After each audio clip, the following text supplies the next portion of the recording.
This NFL Draft Props and NBA Best Bets edition of the Sports Gambling Podcast is brought to you by Underdog Fantasy. Play their fantasy pick'em for a chance to win 100x in NBA, golf, MLB, MMA, NHL, and more. Sign up today at UnderdogFantasy.com using promo code SGPN to get a 100% deposit match. Plus, we're also brought to you by NFL Draft Bingo. Play NFL Draft Bingo for a free chance to score a $100 SGPN gift card exclusively on the SGPN app. This is Brock Purdy from Iowa State, and you're listening to SGPN. Let it ride.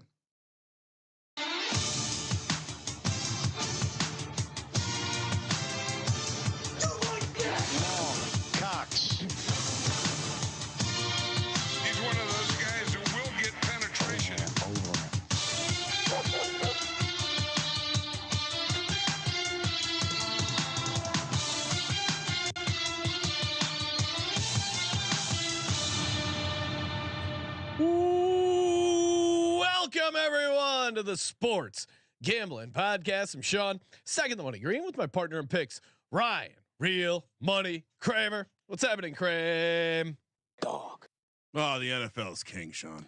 The NFL is king. Speaking of king, look at my banner.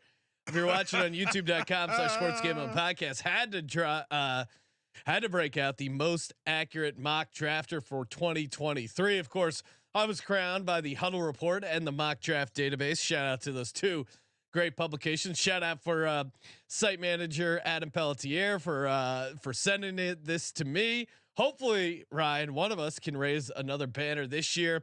I just dropped my official mock draft. I'm already hemming and hawing like, oh, I should have done this, should have done that. Gut instinct, you just got to fire. Get the mock draft out. I do one mock draft. It is my final mock draft, my only one. Get it over at sportsgamblingpodcast.com. But the draft is only a couple days away, Ryan. We got an awesome live stream, youtube.com/sportsgamblingpodcast draft watch party. We're going to be hanging out, having some cocktails. We have the NFL Draft Bingo exclusively in the SGPN app. $100 SGPN gift cards, bunch of great guests. It's going to be a grand old time. A lot of guests. My mock draft will become. I didn't want to stomp all over yours, so mine will be coming out either later tonight in the wee hours when I can't sleep, or tomorrow morning. Couple of late tweaks. I have swapped some team position ideas, and also I was getting working through a little kerfuffle, getting the old mock draft getting sent over to the rankings organization.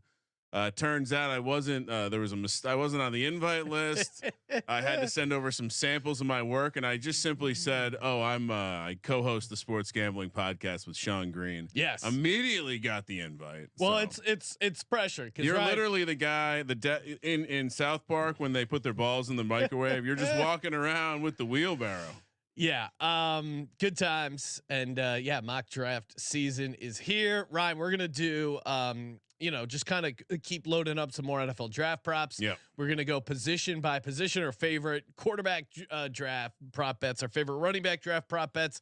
We got them all covered. We've done it every way you can. Yeah, it's So basically, we're gonna have to put out the full list as a graphic. Yes, our full draft portfolio. And of course, if you want the sheet, you can get it at sportsgamblingpodcast.com/Patreon. All our futures in one convenient place, so you don't have to write them down. And Ryan, before we even do that, yes, we're going to talk a little NBA playoff best bets, and shout out to Underdog Fantasy. Again, Underdog Fantasy, super fun with the higher lower, great for NBA playoffs, great for NHL playoffs. Shout out to the Hockey Gambling Podcast guys. They've been giving out some winners over on Underdog. Drunk Syracuse fan. I forget what his real name is. He's been giving out some winners. It's just a great handle. Drunk Cuse fan is his handle on Twitter. Love that guy. And Underdog again. Also, what's really cool is if you're in the state of Florida, they just announced the Champions game for the state of Florida. Which it's new and you're able to get down. Very fun, and again, player versus player format in Florida. It's called Champion. So if you've been in Florida and hadn't signed up before, this is a good time to hop in over there. And also Canada. I forget, we always We always forget to mention our good buddies up north, Ryan, but Canada also has Underdog Fantasy. So plenty of ways to get down on some action over at underdogfantasy.com. Promo code SGPN. Sean, I don't think we're going to forget about Canada when we're covering the CFL, Jeff. We're definitely going to lean into the CFL. Better alt league. Well, better alt league. CFL will be around for years. You cannot been around for years. You can't say the same thing for the UFL. Joining us on the line from the NBA Gambling Podcast, Lonte Smith. What's happening, Lonte? What's up, fellas? Good to be here, man. I didn't mean to, jump in on the parade. I know it's NFL season, forcing you guys to talk some NBA. So I apologize for that. We can, we can go both ways here, talk a little hoops. Although I saw over at sportsgamblingpodcast.com a little while ago, you put out an article for some of your favorite NFL draft props. Before we get to the NBA, what do you like for the NFL draft? And unfortunately, you're also a Giants fan like Kramer. So what's your take on the Giants as well? Well, to be honest, I know we were talking about it before we jumped on. My dream scenario is to get Drake May. I know it's been a lot of chatter about, us moving up to get him.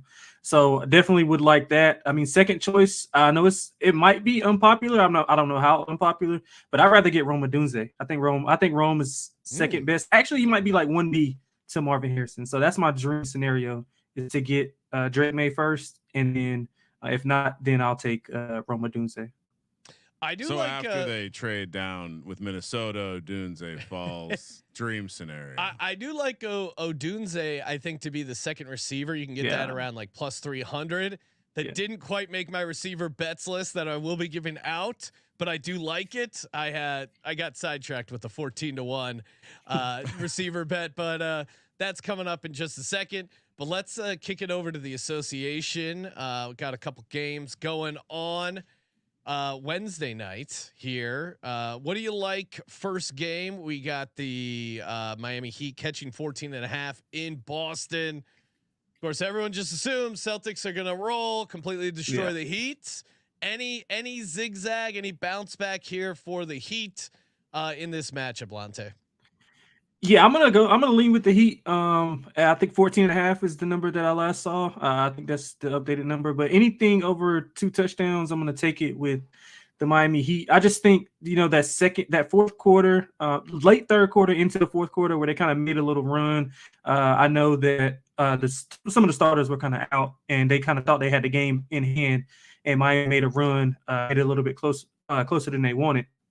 But I think those guys are gonna come out and adjust. Obviously, it's such a mismatch with Spo. He just doesn't have soldiers that the Celtics have. But I do think that he'll come out with something drawn up. Not DeLon Wright. He is DeLon Wright. Look for him to get in and put some point guard. I think the biggest issue is they don't have a ball handler, so they're relying on Tyler Hero to kind of create all the offense. He can't score.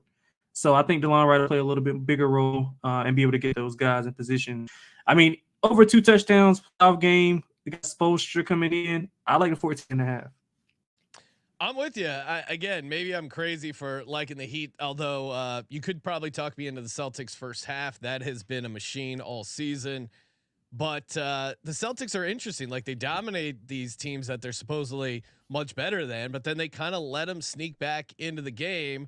I mean, you remember the Atlanta Hawks, they lost a couple games to. Like, I don't know. I think this Celtics team really takes the foot off the gas. So in some ways, for the cover 14.5, I think it's almost better if the Celtics get out to a big lead, because if it's like kind of close, they might close strong. But I think if they get out to a big lead, they might take the foot off the gas. And I like the Heat. I like Spoelstra to make some adjustments, and I really like Jaime Jaquez, local kid out here. He went to Camarillo High School. And then he went to UCLA, was a part of those UCLA teams that made some runs, and he's looked pretty good, helping fill in for Jimmy Butler. His player props are pretty interesting as well. So I think Jaquez keeps him around. So I'll take 14.5, Ryan. Yeah, you see Jaquez at the gym or at the court, you're going to be in for a long day. Oh yeah. Got that hair whipping you in the face constantly. He's sweating. Maybe that's what it is too. It's like guys, running backs who have the hair coming out of the helmet.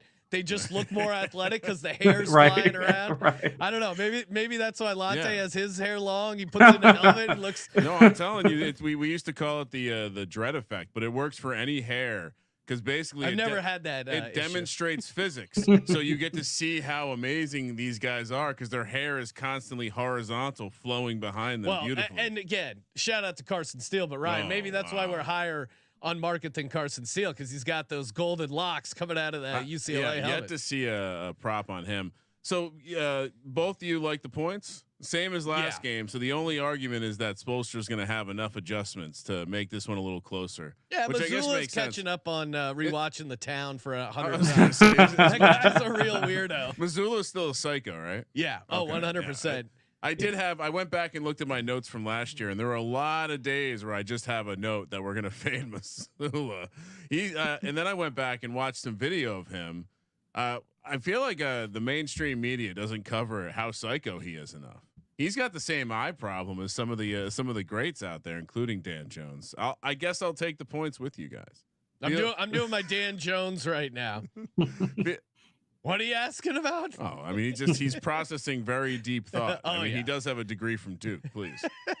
What about the and so you liked Wright as well, maybe in the player prop market, Lante?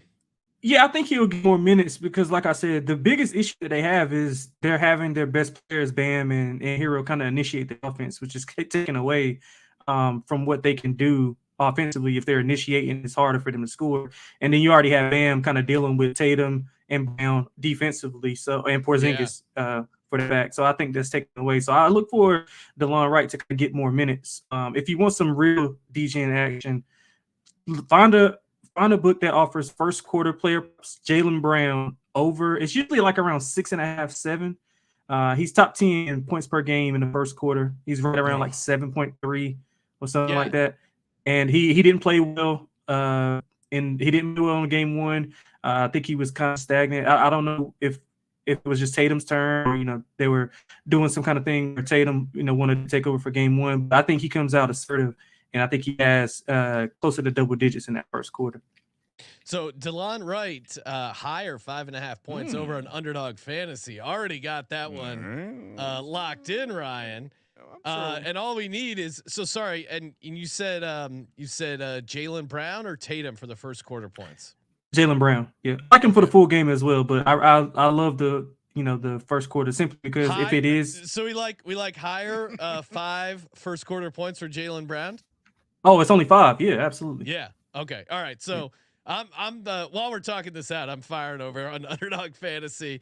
Jaylen Brown higher 5 first quarter points. DeLon Wright higher 5.5 points total in the game. Impressive. They offer you those first quarter lines. Oh yeah, they got plenty of DGen options over on the old Underdog Fantasy. All right, kicking it over to the second game. What do we like here, Lante? Right now, I'm seeing Pelicans catching 7.5 against Oklahoma City. My instincts are that Oklahoma City kind of survived the Pelicans' best shot, and now this is where the younger team, quick turnaround, they kind of roll. Pelicans maybe had some momentum from that playing game, but now it sets in. Hey, shit, we don't have Zion. We could be in trouble. I kind of think Thunder roll here, but I could be talked out of it. What do you like here? No, I can't talk you out of it. You stole my whole handicap, basically. I think that's essentially what I was thinking. My thing is, I thought that Oklahoma City didn't play well, but you saw if you watched like in the third quarter, that was their best quarter. They outscored them by 6 points.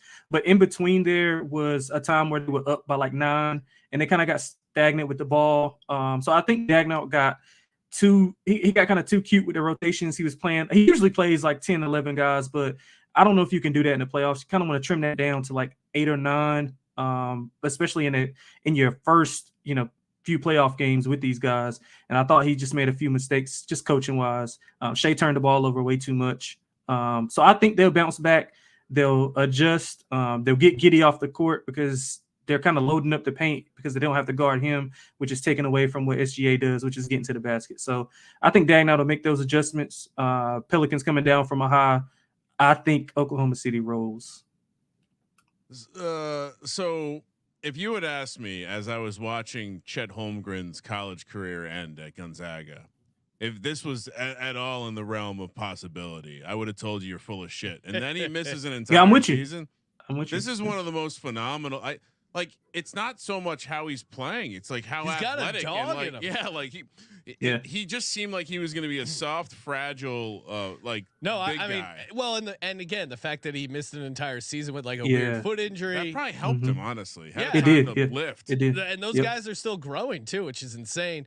I mean, him and Wemby, honestly, I was kind of skeptical just because they're these tall freaks, and it's like so hard for them to stay healthy. I just lost bets on fading Wemby's points, rebounds, and blocks per game average. He went over all. Oh man, I know, dude. He was a machine. I mean, he was right there in the mix for Defensive Player of the Year. I mean, I don't think he's gonna get it, but the fact that he was like second or third guy, I mean, hats off to him. I was skeptical, and knock on wood, they both stay healthy because.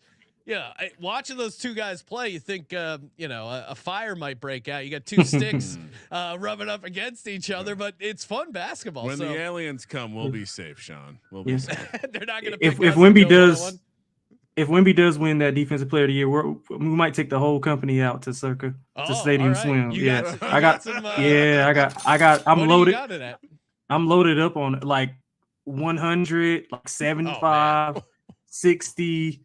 Like anything over 10, like hitting it every chance I could get, because you got to think like he was kind of injured at one point in time. They were kind of fluctuating with his minutes, so you didn't know if he was gonna meet the threshold like games wise.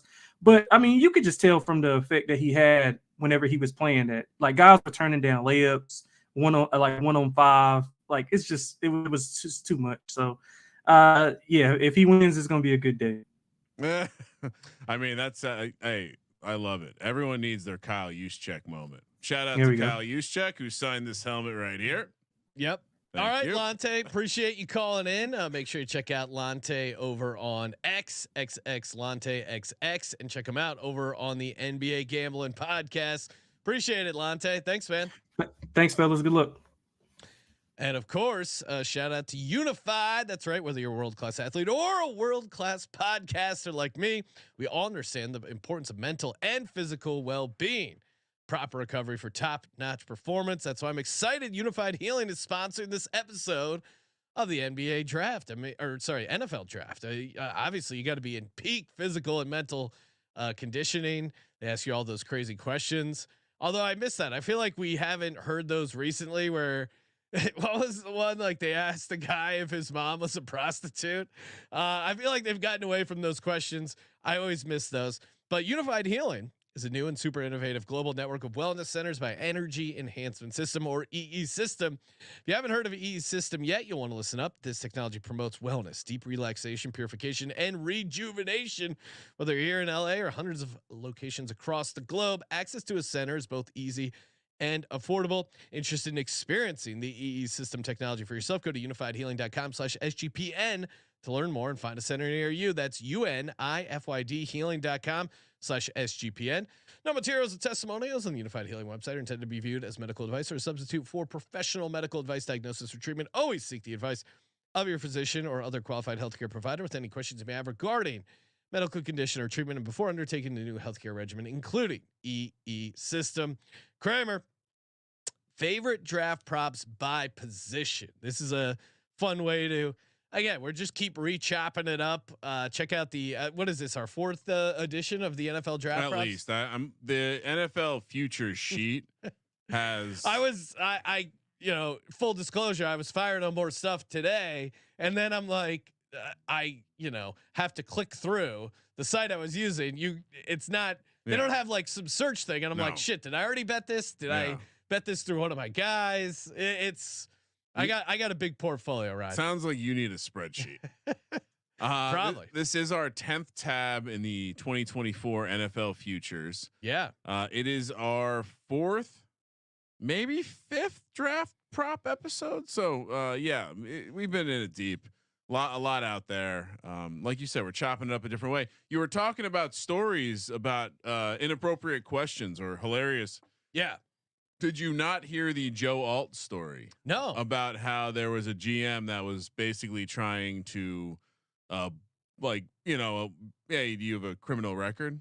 And he's like, no. And then basically pivoted to a bully tactic of being like, oh, you're a goody two shoes. Which, I mean, never got arrested, pussy. Yeah, like that is a total football guy move, though. Like, yeah, I'm not looking at you, Dan Campbell, but all right. I wonder what did he reveal? What GM said that he did not.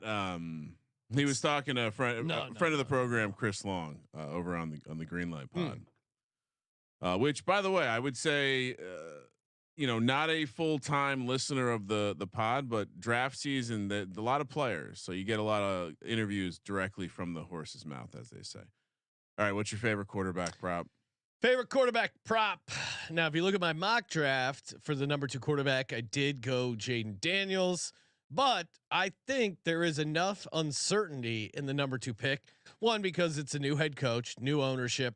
My thing is, I think they're going to play it conservative and go with Jaden Daniels, because if you look at like Commanders subreddit and stuff like that, or any of the, the Redskins social media, they're going to be so pissed if they don't draft Jaden Daniels. I think Josh Harris is going to feel like he needs to appease the crowd. He doesn't care. Do you think he cares? I think so. Yeah. I guess you would know better than I. No, he always does the popular thing. So, but that being said, we don't know. It's a complete unknown. So if you can get JJ McCarthy at 11-1, I think it's still a decent bet here, because I think 2 right now, as we tape this, Ryan, is still a bit of a wild card, and enough people have said enough good things about JJ McCarthy, that I think you can build a case for it. Certainly at 11-1, I think it's worth a small sprinkle there. Yeah, I did basically the same thing. I just made it a trifecta and said that the smoke about Drake May being teams be souring on him because of his need for development. JJ McCarthy finds his way up because of what we've heard, which is NFL teams find him fancier than everyone else. And, I think the reason people have started to hone in on this, and I do think we'll see the price move, is because there's still all this reporting that no one actually knows what Washington's going to do. And although a friend of the program, Sully, did report that Jaden Daniels was the only one picked up by the coach, if that matters, for the Top Shot event, which is very awkward. He couldn't hit the long range targets, and McCarthy was apparently very good with his wedge. So I think there's a world here where if they go JJ McCarthy, I don't know if it's the Patriots, but someone's taking Jaden Daniels 3. The fact that that's a 20-1 proposition, when I think Jaden Daniels being the second, it just feels like I'm taking your 11-1 bet. I'm slapping on some heavily juiced favorite activity, and now it's 20-1. Yeah, I don't mind it. I mean, I think if JJ McCarthy goes 2, I think 3 is almost 50-50. Jaden Daniels, Drake May, because I think if Drake May is available at 3, I could see. Well, sorry. So if JJ McCarthy goes, if the Patriots have their choice between Jaden Daniels and Drake May, I wouldn't be surprised if they let someone trade up for Jaden Daniels. I think you've heard all this buzz about the Raiders trading up. I think it would be in this situation where Jaden Daniels falls outside of 2, and maybe the Patriots are worried about someone trading up and taking Drake May, because I do think the quarterback that the Giants would trade up for is Drake May, and maybe a little bit on the Vikings too. So I think it's probably priced somewhat correctly. To me, the 11-1 McCarthy number 2 is the simplest monkey wrench to throw things off, and may as well get paid there. And shout out to Steph Smalls in the chat saying, whatever they do, I'll mark it as a bust. Yeah. And the Commanders really set themselves up poorly, because if this quarterback ends up being a bust, and again, he's going to be a Redskins quarterback, so high chance he will be a bust, Ryan. It's all going to come back to this fateful night in Topgolf. We're going to hear all about, the dynamics. It was tainted from the beginning. They're going to blame it on this Topgolf meeting. Well, it was a bad. You had someone not involved with football make a football. I get it. You've owned other you've owned other sports franchises. You thought an NBA like activity might work for NFL. Doesn't work. Honestly, my wife watches The Bachelor. This is right out of The Bachelor. They thought they had a one-on-one date. They showed up. It was a group date, and he's fucking pissed. This strikes me as some young upstart HR executive with a good idea. We'll invite them all. See how they handle it. Save a couple bucks on the bottom line. What about running back, Ryan? What do you like in the running back market? Went to the. I think anytime you can get a position group that's not going to have anyone sniff the first round, you have to play the first running back or the first market. And so for me, I'm going to spray it. I again, we at this point months ago, I proclaimed in this office Trey Benson 4-1. Love that price. He's since come all the way down to almost even money, boomerang back to plus 320. So I can tell you today, go grab that. I'm also going to add Marshawn Lloyd to that 9-1. I just think there's enough variance. I don't think it's so certain that it's Brooks or Benson at the top.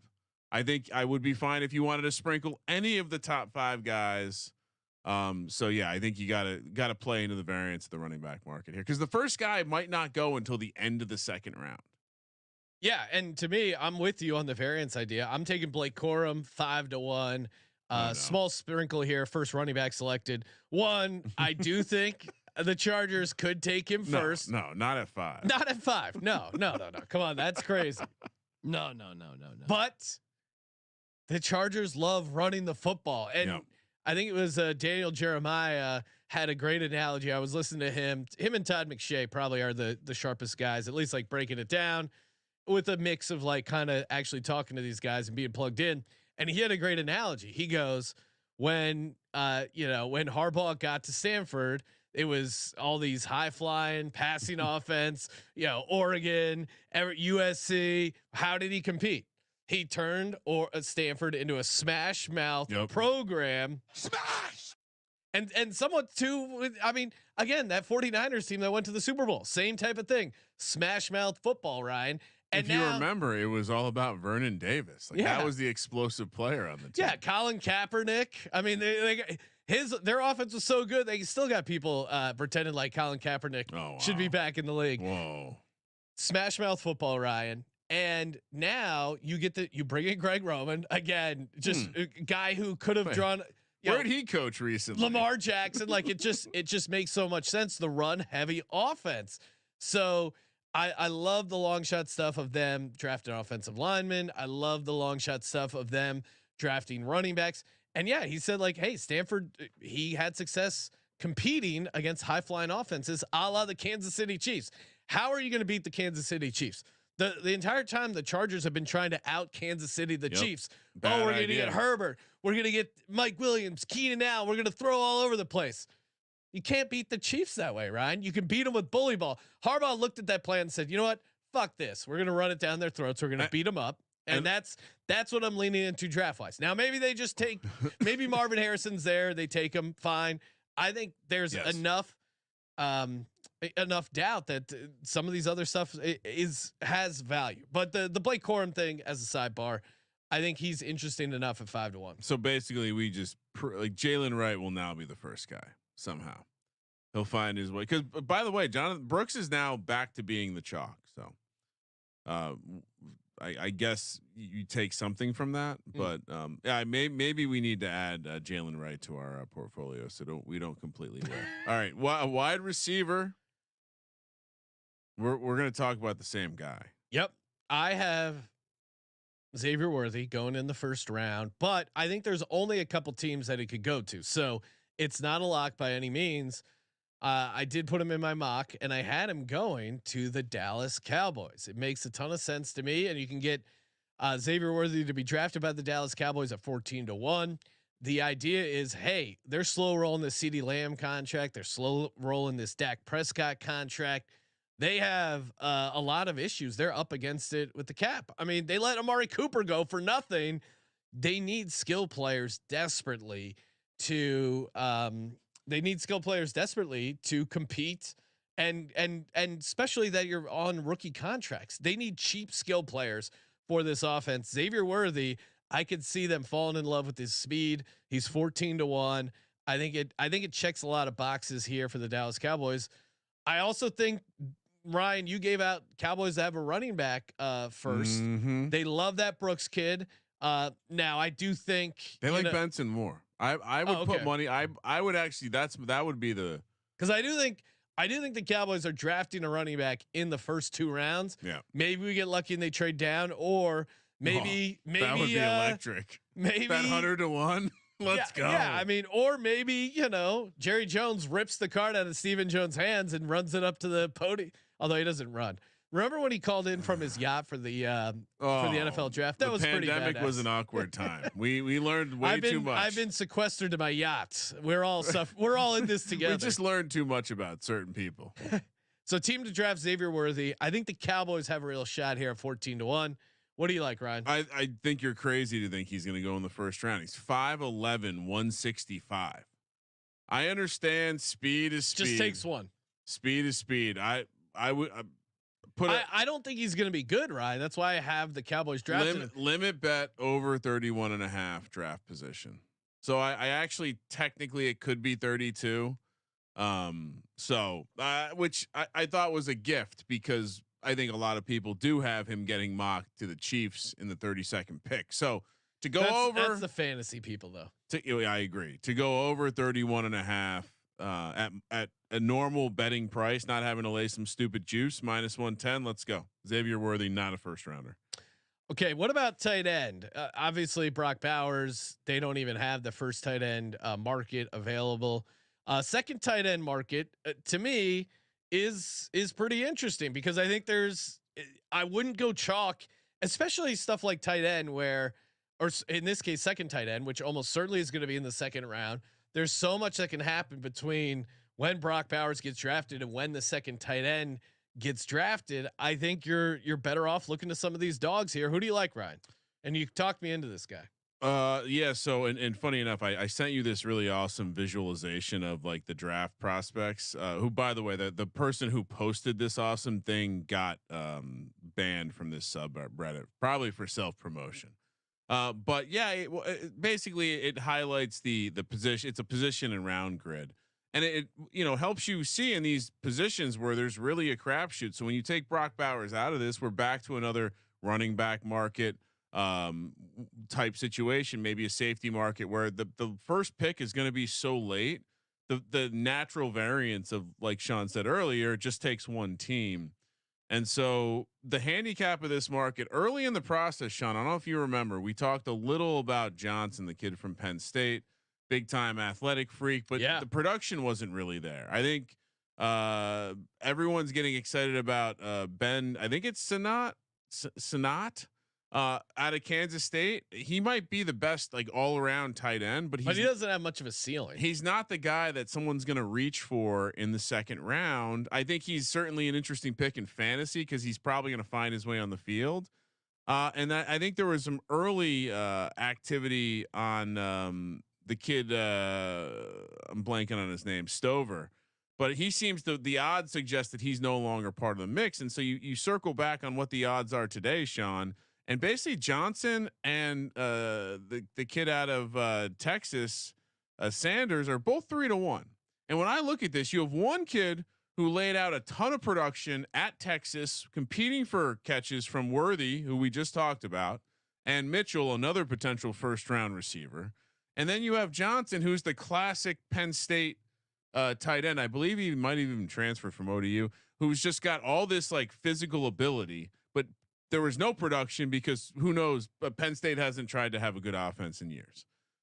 So when I'm looking at those two side by side, I see no reason to think a team isn't going to take Sanders first. He has the athletic profile. Yeah. He has the production, and he's got the swag. If you go on his Twitter, his Jatavian Sanders, his profile is just 5-star, and it's number Sean, 5 and star. Most targets without a drop last season at the tight end position. Ryan, Jatavian Sanders. He has the ceiling. All right. And he has. Here's what we're going to do. Yeah. We're going to take, what do we take a Colby Dant a week of Colby Dant salary on this? A month. I think our new units is just Colby's salary. This might have to be a decent sized bet here. I like this one a lot. Okay. No, I'm with you. It's the only three completely agree on. 3-1 still. I do think he should be emerging as the favorite. He's the second favorite, tied with Johnson. He and Sanat is the head of him. So I don't know. I don't get it. seems off. What if it just takes one though? Just takes one. There's some buzz, and by that I mean people responding to his tweets saying Houston Texans for Jatavian Sanders ride. Stick around, local kid, play. Hey, what stay do you in think? Texas. Now Texans don't have a first round pick. What do you think the Texans to select a tight end first overall is? I mean, they have some tight ends on the team. They have Dalton Schultz. They paid Dalton Schultz. Yeah, but that wouldn't stop a team that is running a Shanahan-ian style offense, because they always love to have a big slot, someone athletic that can kind of slot. How's the slot? Yeah, I don't know. I'm sure what are the odds? 66 to 1. Oh wow. Okay. Should we? I think we gotta get some work in tomorrow morning. Long shot stuff only. Yeah, we're done with the favorites. Long shot stuff only. Offensive line. What's your favorite? Well, actually, let me go first. Your stuff's way longer than mine. I've already. That's what she said, right? I've already picked up. Much like Lante, I've been pounding the Fuaga first offensive lineman market for a while now. It's all the way out to 16 to 1. So let's just keep doing that. But you can also include JC Latham in the portfolio for 14 to 1. I like the idea of getting both these guys, Sean, who maybe alt falls. It does seem less and less likely, but I don't know what's changed. I know nothing that's changed, but all of a sudden we feel more and more strongly that Alt's going to be the first guy. I mean, he's a fucking nerd who he never even got in trouble with the police.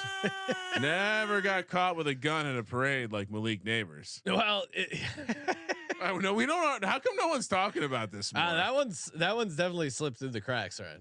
And if you look, per other people's reporting or investigating, the heat is in the hat. We're going to the parade. It seems very likely he was given special privileges because he was a member of the football team at Louisiana State.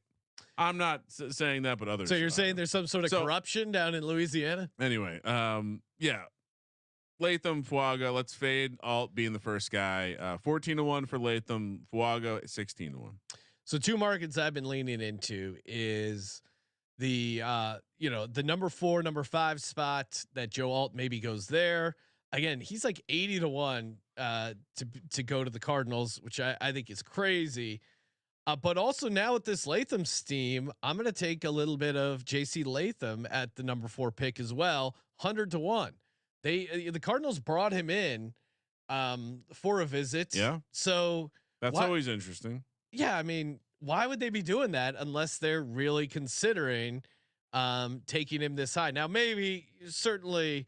Okay. Yeah. Maybe they think they can get him at 23, or, maybe they just say, screw it. Maybe they can't find, I just don't think them locking in Marvin Harrison is quite so. I don't think it is at all. And we watched that. That's alpha one that fucking GM.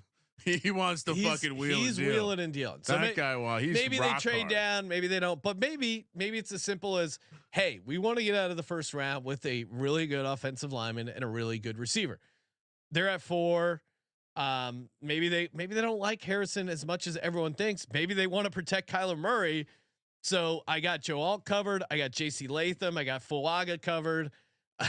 Watch, it'll be like Lashanu or something. But I think them go. I don't think so. Them staying put. Like maybe they can't. The fact that they're telling everyone the number of trade offers they've gotten, to me, means they're not happy with the current trade offer out there. So maybe they just say screw it. They take an offensive lineman there, and they know they have a second pick in the later round.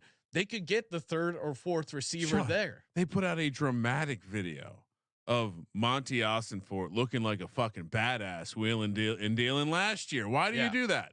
You want to make sure everyone knows that you're going to do the same thing this year. And by the way, I want to watch the draft day sequel should have Monty Austinfort as this. Fuck Kevin Costner.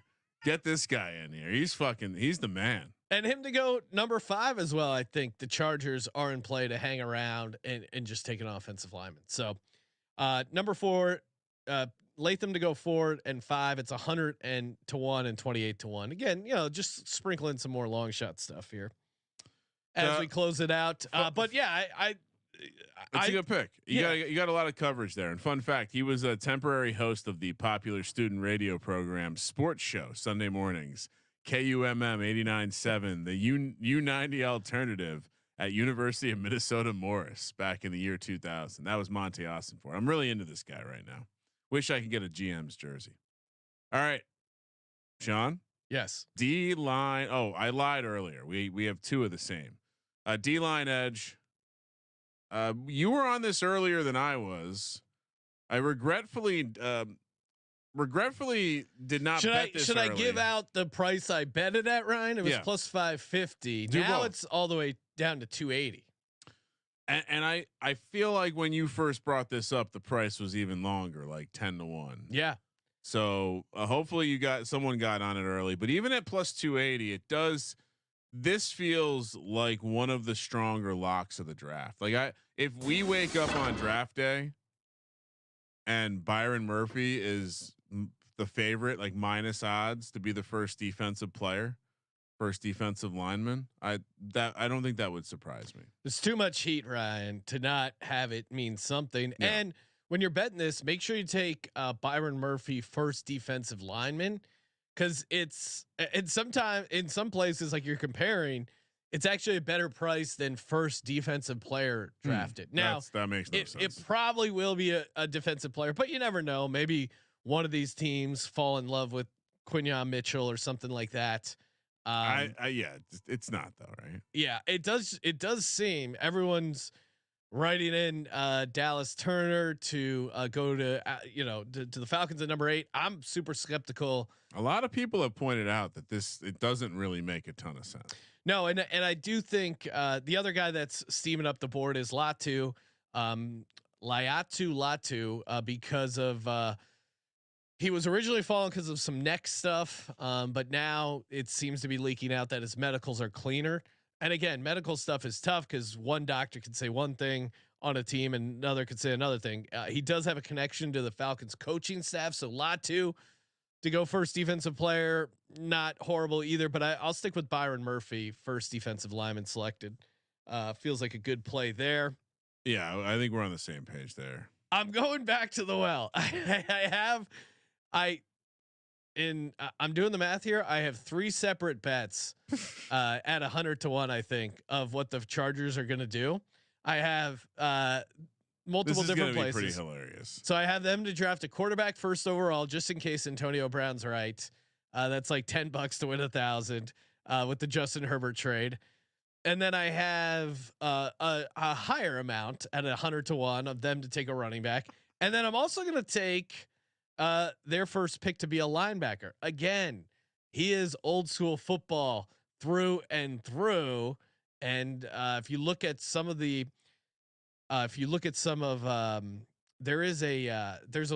linebacker, Ryan Cooper, the A&M kid. Yes, the Texas A&M kid that the Chargers had in for a draft visit. It's funny, like everyone has the Chargers trading down, but then you look at the odds and it all reflects them still picking at number 5. So something has to give here. Why not lean into the craziness? Again, I could see them taking him late in the first round. The other bet that I don't have on the sheet here technically, but I do think even the Lions to draft a linebacker first, because they're late first round, that could be interesting. That's sitting at 50-1 some places. So I'll officially give it out here. Chargers 100-1. But so if the Chargers take it, you think they wouldn't take the kid that he coached, Colson? Well, that's also true. They might do that. And so again, it's first pick linebacker, so you don't really have to think which one it's going to be. So I didn't really have a strong take on this one, but I started looking at just diving into the numbers. It seems so. Peyton Wilson and Edgerrin Cooper are just by far the type of like, okay, well, and they're freaky, they're twitchy or whatever. Now a couple other teams that seem interested in Cooper is the Packers. They've had him in, and the Cowboys as well. Like Cowboys to draft a linebacker first isn't that crazy. It's like 4-1, 5-1.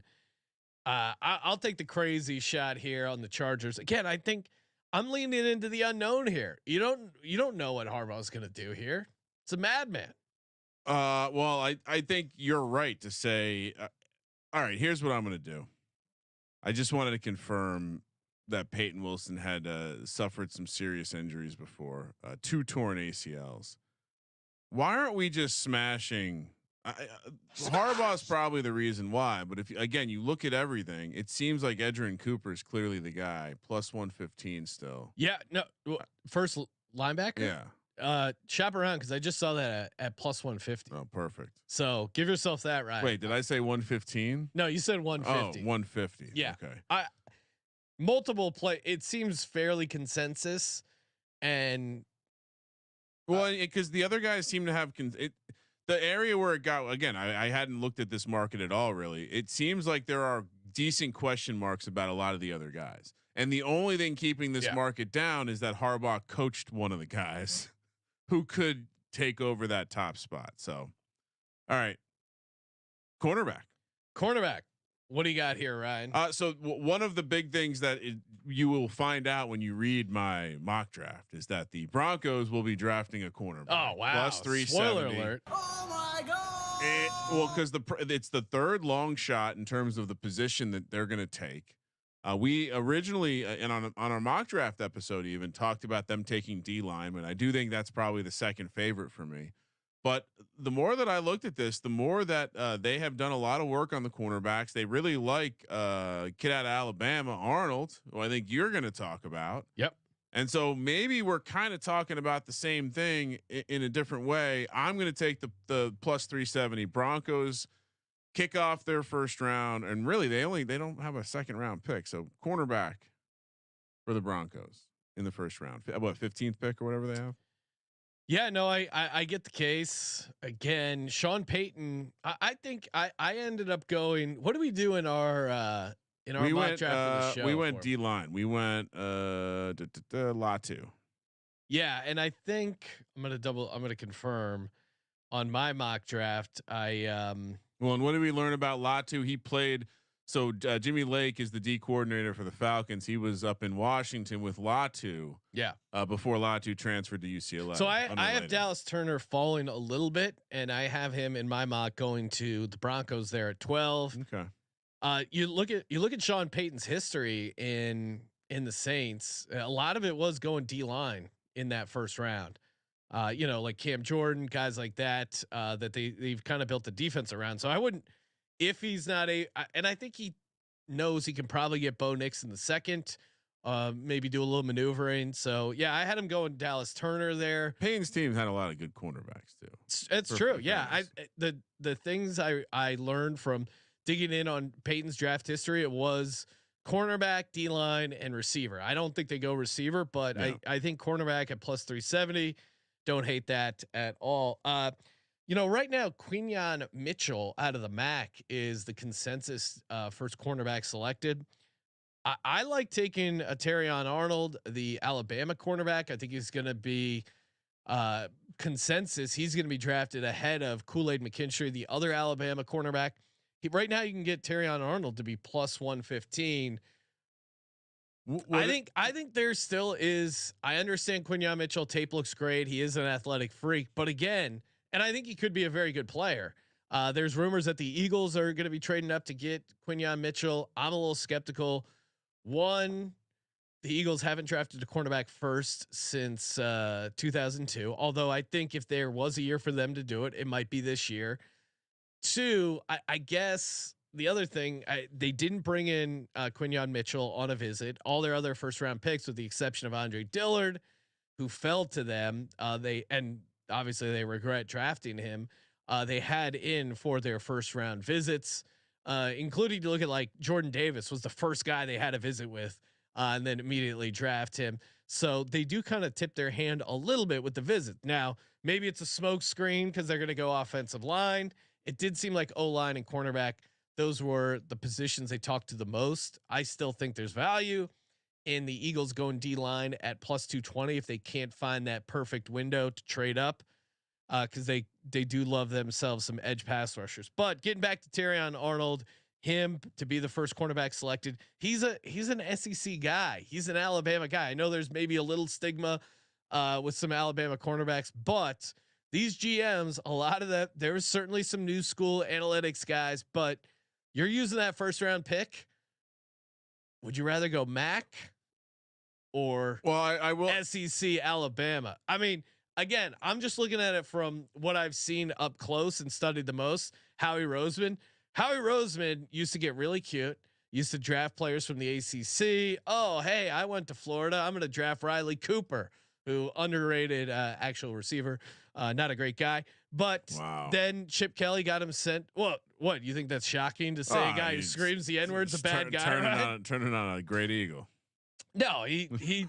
I thought as a player he was kind of underrated, but obviously not a great individual. Now he was getting cute. He would never take the guys everyone wanted. And he started drafting guys from the SEC. Ryan, he got himself out of that equipment locker that Chip moved his office to. That was an all-time petty move, having Howie Roseman be demoted to some like small office that was like where they kept the balls and stuff. And he just, to Howie Roseman's credit, he just locked himself in there, studied his ass off, learned from other. Or I don't think he would have been a great GM, honestly, without that humbling experience. He came out of the equipment room. And he's been drafting studs ever since. For the most part, he's gotten way better at drafting post equipment room lock-in. Right? He's literally. He just all they do is draft Georgia guys, Alabama guys, and I think that mindset is pervasive in the league. So I think Terrion Arnold at +115, long way to get there with some Howie Roseman nuggets in there, but Terrion Arnold +115. Those odds have swapped. I have Mitchell at basically that same. I think +125 when Arnold was the favorite. So a little tout for myself. Fun fact: I just stumbled into some specials. Oh wow! Caleb Williams nail polish. Will the #1 pick? Yes, bet online. Mom is +125 for the first pick. Oh, who he thinks? Who he hugs. Oh, okay. I thought you were talking. Now, is the lady who does his nails going to be there? I don't know. But you can get the I did see color. Again. Shout out to Steph Smalls, sorry, in the chat. She was chiming in on what the colors would be. Don't you have to go orange or like blue for the Bears? I don't know how that works. You don't know how picking your nail polish? I can't put in. I can't get in the mindset. I would think you'd want to match, but who knows? I don't know. Well, they are going to be announcing the Dome Stadium. It's really. Oh wow. I mean, hopefully Colby doesn't look at social media, but he's Ryan, probably going to be upset. A Bears quarterback who paints his nails and plays in a dome. I mean, Colby's going to have a heart attack, right? We might have to. But he's also really good. Colby is Colby is on team. People that think Caleb Williams isn't the best guy this year are stupid. Yeah, I think if you're saying Caleb Williams isn't going to. The only thing looking at you, Dan Orlovsky. The only thing he doesn't have going for him is the Bears are drafting him. Other than that, he should have a very successful career. And in my mock draft, I know we didn't really talk about it, but Odunze to go to the Bears at #9. I mean, how do you sell a dome stadium to the Chicago taxpayers? You get a sexy ass quarterback and you get a sexy ass receiving prospect. He's kind of the thick like bruiser of the I'm bunch. just saying. Maybe it's Brock Bowers. Oh, it could. Imagine Caleb Williams and Brock Bowers like the what's the Will Ferrell and Chris Kattan like going to the club bit. Those guys at the club doing that works. Shout out Brock to Bowers is probably. I mean, the chance that Brock Bowers is just some like hilarious soft. I don't want him to be white really Kyle Pitts, but he might be white Kyle Pitts. The most unfortunate thing that ever happened to Brock Bowers is that he was photographed next to Gronk. And Night at the Roxbury. That's the Caleb Williams and Brock Bowers. Ryan, we should compare my photo next to Gronk with Brock Bowers' photo next to Gronk. I think I actually stack up better than Brock Bowers. Oh, that would be funny. But what we should do is swap the heads. That would even be funnier. I can see what people say. This photo of Brock Bowers next to Gronk, he really looks small. That's actually funnier. It's just post nothing but pictures of Brock Bowers looking small next to other things. I mean, and he's wearing these like black dress shoes. Put him next to the Allen Iverson statue. Make him look small next to the small statue. All right. One more, Sean. Yes, we can get to the finish line. Safety, which they slow rolled on me. Sean, how long have I been screaming about wanting this first safety market? You've been screaming a long time. Ryan, is what? I'm gonna send you a photo, or should I send it? Is producer Josh around to pull this up? Yeah. All right, Josh, I'm gonna Slack you the photo of me and Gronk. Oh boy. And feel free to, if you can find the Brock Bowers photo as a comparison, youtube.com/sportsgambling podcast. I feel like I hold my own against old Gronk here. Yeah, compared to Brock Bowers, or just in general. Well, I did play catch with Gronk a lot. He thought my 3-point stance was pretty sweet. Oh, there you go. Yeah, come on. I'm hanging with Gronk. Wait, I mean, that is that not Brock? Yeah, get Brock Bowers on Sean's head right now. Yeah, if Jake's listening, this is a great Photoshop opportunity. Like, wow, Brock looks so small compared to Gronk.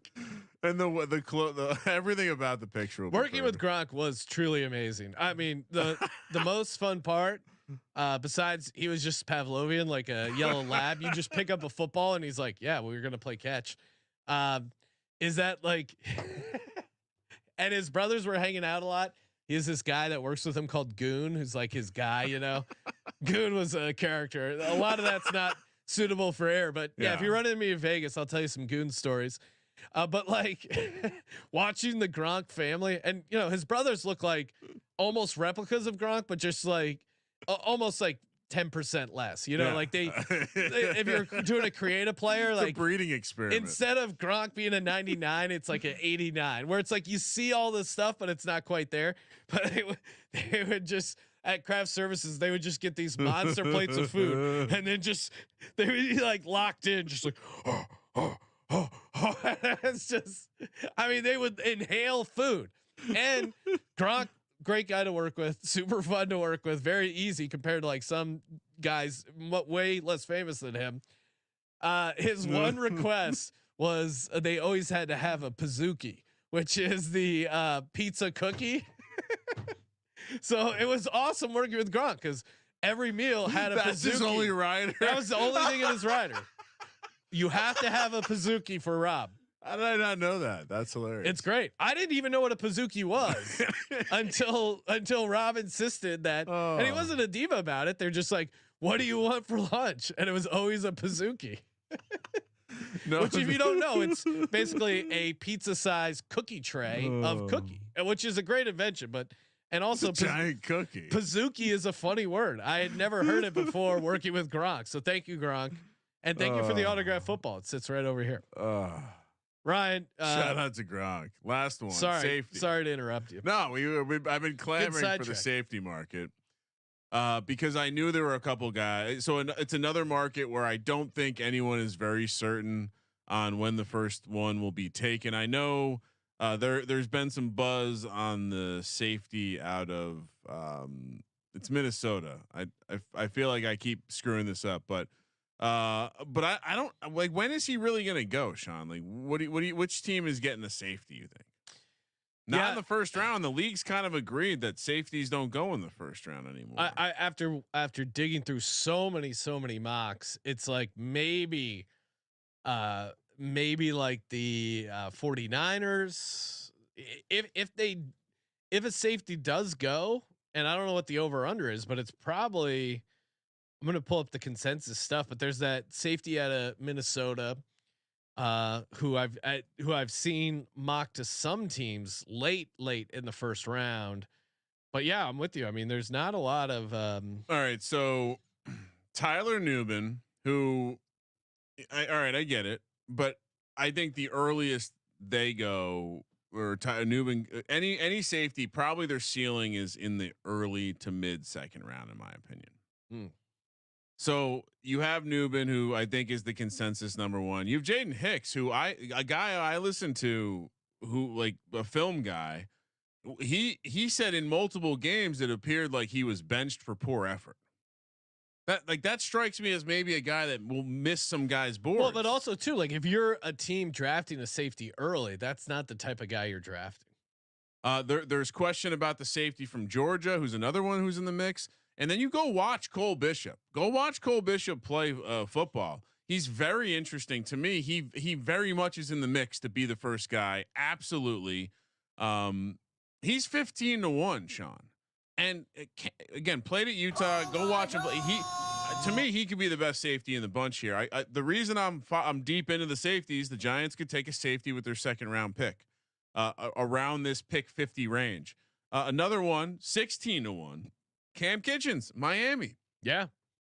Classic, didn't test well, maybe a little slow on the track, but it's like the mental processing speed. He was a stud at Miami. I think there was at some point he was potentially going to be maybe a late first round pick. And so to see him here being able to be offered at 16-1, I'm going to snag both of those guys in the first safety market, because I don't think any of these guys, I don't think any of the guys at the top are a lock to go any sooner. And so if the first safety also could maybe be in the, it wouldn't be shocking to me if it's like at the very end of the second round. And so much variance. Take the 15 and 16-1 shot with Cole Bishop and Cam Kitchens. Yeah, you're talking me into it. Well, it's a variance play. It's another market where the first one, like 45 dominoes have to fall first at least. It just takes one. It just takes one. And again, first pick for the Texans. We already talked about tight end is kind of a fun long shot there at 66-1. Safety is a real need for them. You obviously have a defensive minded head coach. They did a lot of moves in the offseason for offense. They don't have a first round pick. I love this pick. Texans to go safety is 5-1, and a lot of mocks I read about the Texans have them starting off with the safety. So that to me feels like a somewhat safe play. I mean, everything you bet on the Texans position wise is plus money, starting with offensive line, but that's only 2-1. I think Texans to take a safety. And the consensus actually is the Minnesota safety at 42. But again, who knows what they do here? It's a crapshoot. They also like Javon Bullard apparently, according to some mocks. So I'm with you, Ryan. Like safety is a real crapshoot. So I think just in general, you got to go after this. But yeah, I mean, I do think Cole Bishop has a certain kind of white guy swagger that you would appreciate. Yeah. Lad McConkey vibes. Nah, I would say Lad's probably a better athlete, but yeah, just one of those gritty safeties, you know? And by the way, the Texans have done work on a bunch of the safeties. I even read it. I was reading something about them in the context of Cole Bishop. So when I was looking at the Cole, Bishop stuff, I looked at their visits. I believe he was one of their. They either met with him at the combine or it was a visit. Yeah, like their visits. A lot of them were safeties, and again, it's second round, so visits there are kind of a crapshoot. I think it's like the higher up you go on the draft board, the more the visits mean something. Again, it is a team by team thing. And Brad Ward, shout out to Brad Ward. All eyes on Cleveland. Who don't have a first round, thanks to their good buddy Deshaun Watson, pointing out that sometimes I'm not touching Deshaun Watson. They use it a little bit as a smoke screen. I think it's dependent on the history of the GM, the owner, some teams who's actually with the card. Yeah, I think some teams actually use it. Well, in the Eagles, again, just because I know them the best, they use it not only for their first round pick, but also the guys they end up trading for down the line. AJ Brown was the guy they had a top 30 visit with. Like a lot of these other guys that they brought in from other teams. Well, you liked them before. You probably still. What changed? You know. And Belichick was notorious for that. Like not only using it for guys they want to get more intel on, but guys that they think they're going to play or guys that they may end up trying to get for, acquire later on. So next level thinking, Ryan. Next level thinking. You got to get your hands on the product. You know. Yep. Feel around, check out the product, see if it's some good shit. Imagine Bill Belichick taking a knife into some cocaine, testing it out. It's good. That's Chris Hogan good. Hey, make sure you tune in to our draft watch party. Gonna be having some cocktails, NFL draft bingo. Yes, it's free. Why would you not sign up for it? It's pretty fun. Basically, you're given a board with like. Don't explain bingo to people. Yeah, well, it's NFL draft prop bingo, and if you get the bingo, you get a $100 SGPN gift card. It's free in the app. The app is also free. Good way to listen to all the podcasts, get all the picks. SGPN in all the app stores there. And tomorrow, Ryan, what are we doing? UFL. We are doing UFL with Colby tomorrow. We'll see how that goes. UFL, that pile of trash. But you guys aren't trash. You guys are awesome. Appreciate everyone tuning in. And thank you for participating in the Sports Gambling Podcast. Yeah, last note, the watch party. We will put it out on the podcast feed. So yes, should be entertaining. At least some of the picks will unravel as things go on. There, I would say there's a lot of people booked. A lot of people will be on when the Giants are picking. So yeah, what could possibly go wrong? Giants fucking up. I think Giants, because of how high they draft Ryan, it's the most pressure. Or maybe they trade down. Trade down with Minnesota, get Odunze plus maybe a cornerback, maybe Newton later on in the first round. I do like Newton. He's also a guy that's giving out some fun long shots on. All right. For the Sports Gambling Podcast, I'm Sean, stacking the money green. He's Ryan. Good show, Sean. Kramer. Let it ride.